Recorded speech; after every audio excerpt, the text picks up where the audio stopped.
मैं पूछना चाहूंगा एक प्रश्न, ईमानदारी से जवाब देना। यहाँ कितने महानुभाव ऐसे बैठे हैं जिनके बच्चे कॉन्वेंट स्कूल में पढ़ते हैं? एक बार ईमानदारी से हाथ उठाइए, ईमानदारी से बताइए। ऐसे हम लोग राम राज्य बनाएंगे? यहाँ त्रिवेदी भी हैं, यहाँ द्विवेदी भी हैं, यहाँ चतुर्वेदी भी हैं, यहाँ शर्मा भी हैं, यहाँ मिश्रा भी हैं?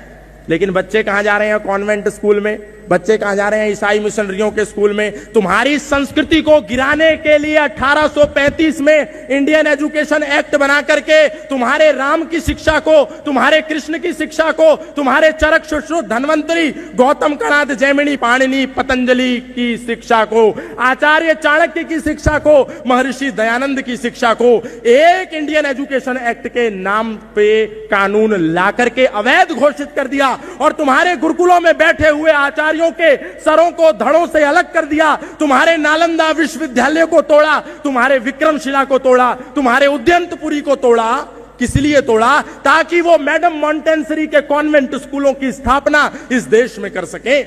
और कॉन्वेंट स्कूल का इतिहास पढ़ लेना। कॉन्वेंट स्कूल इसलिए खोले गए थे क्योंकि पाश्चात्य देशों में परिवार व्यवस्था नाम की कोई चीज नहीं होती थी। क्योंकि प्लेटो कहता है, जिसको यूरोप के बड़े बड़े विद्वान कहते हैं, whole European civilisation is footnote of Plato. वो प्लेटो अपनी पुस्तकों में कह रहा है कि बच्चे तो आपसी आनंद में बाधा हैं, इसलिए बच्चे हों तो उनको छोड़ दो। यदि बच्चे रहेंगे बीच में तो बहुत अच्छा। इसीलिए हम लोगों ने, हिंदुओं ने नारा भी बना दिया, ना बच्चा ना बच्ची नींद आवे अच्छी। पहले हमारा था हम दो हमारे दो, फिर हो गया हम दो और बच्चा तो एक ही अच्छा। अब है बच्चा ना बच्ची नींद आवे अच्छी। किसकी वाणी है? प्लेटो की वाणी है। और जब वो यूरोपियंस लोग, जब वो पाश्चात्य संस्कृति में मानने वाले लोग अपने बच्चों को ले जा करके रख देते थे तो उनके पठन पाठन और लालन पालन के लिए कोई व्यवस्था नहीं थी। इसीलिए अंग्रेजी व्यवस्था ने कॉन्वेंट स्कूल की स्थापना करी, जहां अनाथ बच्चे पढ़ेंगे जिनके माता पिता ने अपने बच्चों को छोड़ दिया। और हमको लगता है कॉन्वेंट मतलब मॉडर्न, कॉन्वेंट मतलब पैरामीटर ऑफ स्टैंडर्ड। कॉन्वेंट में पढ़ेगा तो बड़ा विद्वान बन जाएगा, कॉन्वेंट में पढ़ेगा तो बड़ा मनीषी बन जाएगा।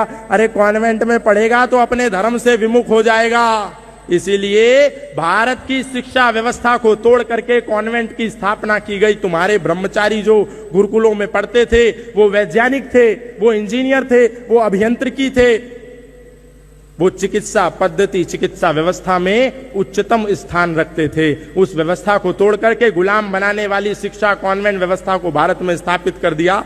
और जो मजबूरी थी, जो जानबूझ करके हम पे इम्पोज किया गया था, सबसे पहला कार्य क्या करना था कि भारत में आजाद होने के बाद इन कॉन्वेंट की बिल्डिंगों को यहां से भगाना था। लेकिन हम इतने मूर्ख हैं कि हमने अंग्रेजों की परंपरा का बड़ी ईमानदारी और बड़ी शिद्दत से भारत में पालन किया। जो सेंट मैरी कॉन्वेंट उनको खोल करके गए थे, हमने उनका इतना ईमानदारी से पालन किया कि उसके पड़ोस में ही बोला भगत सिंह कॉन्वेंट स्कूल, सरस्वती देवी कॉन्वेंट स्कूल।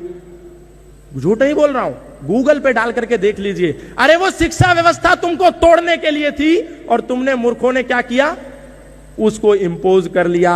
तुम्हारे देवी देवताओं का मजाक बनाया जाता है उन स्कूलों में और हम कहते हैं कोई बात नहीं, ये तो चलता रहता है, हमारा बच्चा कम से कम मॉडर्न तो बन रहा है। याद रखना, जो भी माता पिता अपने बच्चों को कॉन्वेंट में भेज रहे हैं उनको 20, 22, 25 साल का होने दो। तुम्हारे हाथों को पकड़ के तुमको घर से बाहर निकाल करके वृद्धाश्रम का रास्ता ना दिखा दे तो मेरा नाम बदल देना। अभी हाल फिलहाल में मैं एक मैगजीन में रिपोर्ट पढ़ रहा था, उसमें एक खबर छपी, देहरादून में एक दंपत्ति ने अपने 2 बेटों को पढ़ा लिखा करके कॉन्वेंट शिक्षा व्यवस्था से, अंग्रेजी शिक्षा व्यवस्था से खूब कामयाब कर दिया और दोनों बेटों को ले जाकर के कनाडा में सेटल कर दिया। दंपत्ति भारत में ही रहने लगी। कुछ दिन के बाद मां की सेहत बिगड़ी, मां की सेहत खराब हो गई तो पिता ने फोन किया कि बेटा मां के अंतिम समय नजदीक आ गए हैं, मां मृत्यु की चौखट पर खड़ी है, मां अंतिम पायदान पर है, मृत्यु का ग्रास बनने वाली है, आ जाओ और अंतिम समय में मां से मिलकर के उसकी अंत्येष्टि संस्कार में मुखाग्नि दे दो। बेटे ने कहा ठीक है हम आ जाते हैं। मां का अंतिम समय आया, 2 बेटे रहते थे कनाडा में। एक बेटा आया, माँ की लाश पड़ी हुई थी घर में। पिता ने अपने पुत्र से पूछा, क्या बात? रोहित और मोहित नाम के 2 भाई थे। रोहित भैया, मोहित नहीं आया। तो रोहित ने एक ऐसी बात अपने पिता से कही कि पिता ने शमशान जाकर के अपनी पत्नी का दाह संस्कार करने के बाद वापस घर लौट करके कमरा बंद करके पंखे से लटक करके फांसी लगा ली। अब आप सोचेंगे ऐसा क्या कहा होगा? इस रहस्य का उद्घाटन हुआ उनके सुसाइड नोट में।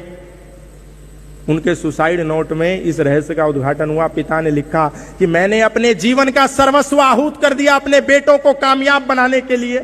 मैंने अपने जीवन की संपूर्ण ऐश्वर्य, धन, संपदा लगा दी अपने बेटों को संस्कारी बनाने के लिए, उच्चता देने के लिए, और अपने बेटों को सेटल कर दिया कनाडा में। और जब अंतिम समय मां का आया तो हमको लगा बेटे मुखाग्नि देने आएंगे। मैंने दोनों बेटों को निमंत्रण दिया था। एक बेटा मोहित आया, रोहित नहीं आया। मोहित से मैंने पूछा कि भैया रोहित क्यों नहीं आया? तो उसने एक ऐसी बात कह दी कि मेरा मन हुआ कि अब मुझे इस संसार में रहने का कोई अधिकार नहीं है, इसकी मां चली गई, अब मैं भी इस संसार से अलविदा कहना चाहता हूं और मैं फांसी लगा रहा हूं। क्या कहा था मोहित ने? मोहित ने कहा था कि मैंने रोहित को सूचना दी। रोहित ने कहा इस बार मां का देहांत हुआ है, तुम चले जाओ, जब पिता का देहांत होगा तो मैं चला जाऊंगा।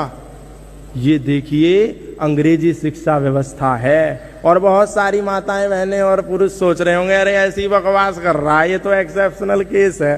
कोई बात नहीं, समय आएगा तो आपके गले पर शिकंजा भी कसा जाएगा। आप लोग इंतजार करिए भाई, और क्या हो सकता है। लेकिन जो लोग गंभीर होकर के सुन रहे हैं और मेरी बात पर विश्वास करते हैं, केवल उन्हीं माता पिता से कहूंगा, केवल उनसे, जिनको लग रहा है ऐसी बोल रहा है तो कोई बात नहीं, वो अपने हाथों को उठा लें जिनके बच्चे कॉन्वेंट में पढ़ते हैं और मेरी बात पर यकीन करते हैं। हाथ उठा लीजिए और संकल्प लीजिए कि इसी सत्र में मैं अपने बेटे और बेटी को कॉन्वेंट से निकालूंगी। एक माता जी ने हाथ नीचे कर लिया, बोला मेरे से ये नहीं होगा, छोड़ो।